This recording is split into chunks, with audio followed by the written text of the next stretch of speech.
ଖରା ହେଉ କି ବର୍ଷା ହେଉ ସବୁ ସମୟରେ ଗୋଟିଏ ଗୋଟିଏ ଗଛର ମହତ୍ତ୍ୱ ରହିଥାଏ।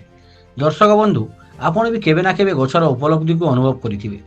ବର୍ତ୍ତମାନ କେନ୍ଦ୍ର ସରକାର ଗଛର ମହତ୍ତ୍ୱକୁ ଅନୁଭବ କରି ଏକ ପେଡ଼ ମା କେ ନାମ ଯୋଜନା ଆରମ୍ଭ କରି ସମସ୍ତଙ୍କୁ ଗଛ ଲଗାଇବା ପାଇଁ ଉତ୍ସାହିତ କରୁଛନ୍ତି। ଏହା ସମସ୍ତ ସରକାରୀ ଓ ବେସରକାରୀ ସ୍ତରରେ ପାଳିତ ମଧ୍ୟ କରାହେଉଥିଲା। ହେଲେ ଯେଉଁ ସରକାରୀ କର୍ମଚାରୀ କିଛି ଦିନ ପୂର୍ବରୁ ଏକ ପେଡ଼ ମା କେ ନାମ ଯୋଜନାରେ ସାମିଲ ହୋଇ ଗଛ ଲଗାଇଥିଲେ, ସେହି ଗଛ କାଟିଦେବା ଘଟଣା ଏବେ ଚର୍ଚ୍ଚାର ବିଷୟ ହୋଇଛି।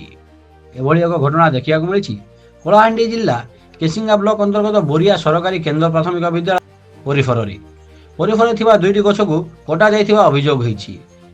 ହେଲେ ଏହା ଝଡ଼ ତୋଫାନରେ ପଡ଼ିଗଲା ବୋଲି ସ୍କୁଲ କର୍ତ୍ତୃପକ୍ଷ କହୁଥିବା ବେଳେ ଏହା ସ୍କୁଲରେ ଜାଳେଣୀ କାଠ ହିସାବରେ ବ୍ୟବହାର କରିବା ପାଇଁ ଗଛ କଟାଯାଇଥିବା ଗଛ ମୂଳକୁ ଦେଖିଲେ ଜଣାପଡ଼ୁଛି। ଏ ବାବଦରେ ଆମେ ବିଓ ଆନନ୍ଦ କୁମାରଙ୍କୁ ପଚାରିବାରୁ ସେ କହିଲେ, ଏ ବାବଦରେ ମୁଁ କିଛି ଜାଣିନାହିଁ। ସ୍କୁଲର ପ୍ରଧାନ ଶିକ୍ଷୟିତ୍ରୀ କହିଲେ ସ୍କୁଲ କମିଟି ରେଜୁଲେସନ ପାସ୍ କରି ଗଛ କଟାଯାଇଛି, ହେଲେ ଏ ବାବଦରେ କୌଣସି କାଗଜପତ୍ର ଦେଖାଇ ପାରିନଥିଲେ।